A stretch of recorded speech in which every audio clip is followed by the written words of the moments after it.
conditions météo sont quand même exceptionnelles. Donc c'est une sage décision. Je pense qu'aujourd'hui, aucun des marins qui est ici n'a déjà affronté ce genre de conditions. On va pas faire une première. Ouais, c'est une vraie surprise parce que en fait, à date hier, l'idée c'était plutôt de lancer le départ et que chacun puisse s'organiser, s'arrêter avec tout le dispositif de règles de course que permet la Route du Rhum là-dessus.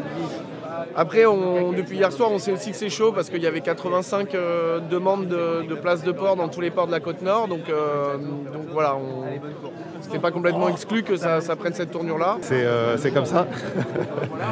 Il faut, voilà, ça sert à rien de perdre de l'énergie à réfléchir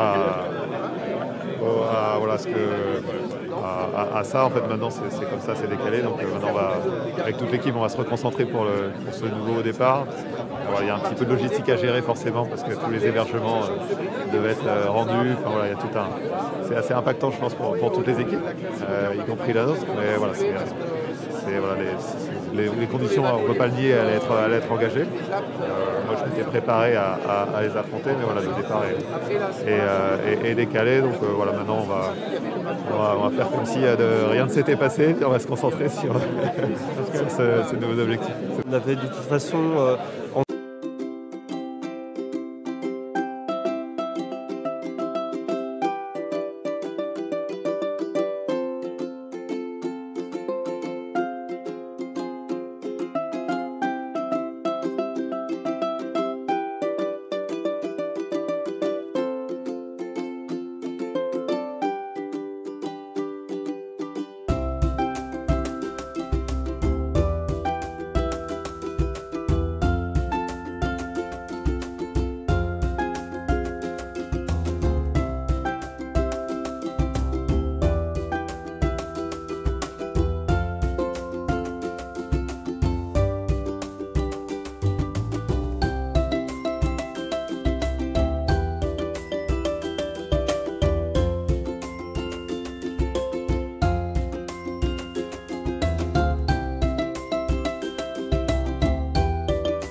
on voit les monocoques, les IMOCA qui sont avec les IMOCA, les classes 40 qui sont avec les classes 40, ils sont un peu…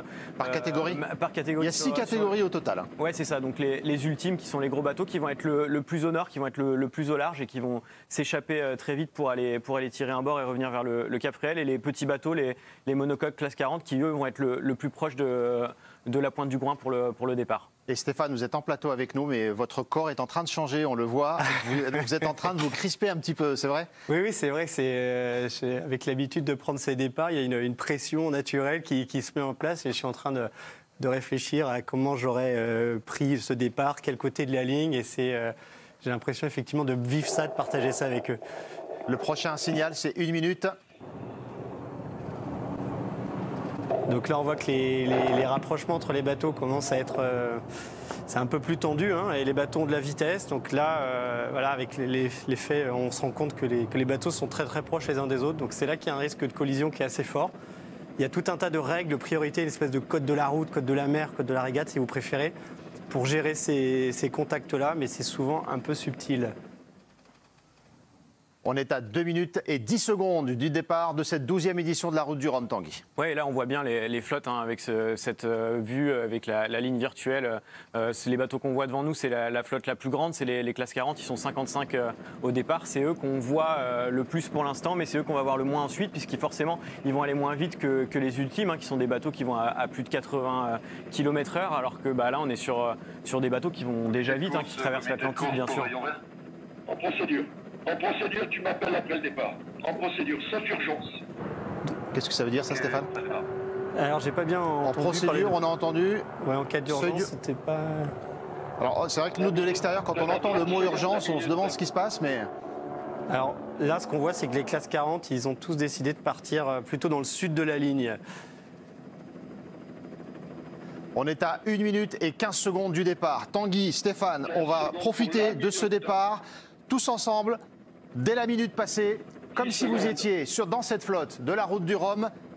Et on est ensemble jusqu'à 16h pour vivre ce départ. 4, 3, 2, 1, top, minute. Minute sous pavillon P.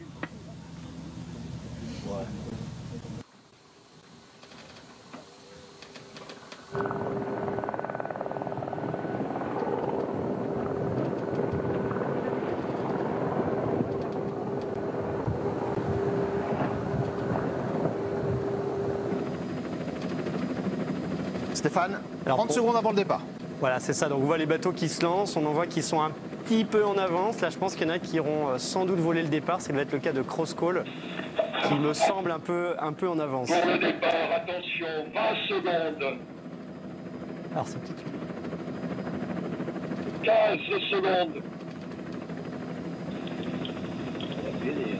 10, 9, 8, 7, 6, 5, 4, 3, 2, 1, départ. Le départ qui est donné à l'instant. Et Stéphane, Tanguy, on a vu qu'il y a quelques départs qui ont été anticipés sur cette ligne. Voilà, donc il me semble qu'il y a un classe 40 au moins et sans doute un ou deux IMOCA qui vont écoper de cette pénalité de 4 heures. Après, sous réserve que ce qu'on voit à l'écran est évidemment fidèle à ce qui se passe sur l'eau. Et ils vont être signifiés par le comité de course dans les prochaines minutes de leur infraction. Parce que pour ceux qui connaissent un peu la voile, sur une petite régate dans une baie à côté de la maison, on fait le tour de la ligne et on repasse la ligne de départ. Mais là, impossible, faut partir. Avec 138 bateaux, on ne s'aventure pas à faire un demi-tour. Donc là, on est parti et c'est 4 heures de pénalité, évidemment, si on a passé la ligne un peu trop vite. Là, on arrive avec les gros bateaux, Banque Populaire devant nous. Donc là, c'est les ultimes qui vont vite accélérer. 32 mètres par 23 mètres, mais ça, si vous faites du tennis, c'est l'équivalent de 3 cours de tennis les uns à côté des autres. On voit un très bon départ de Thomas Ruan, linked out, qui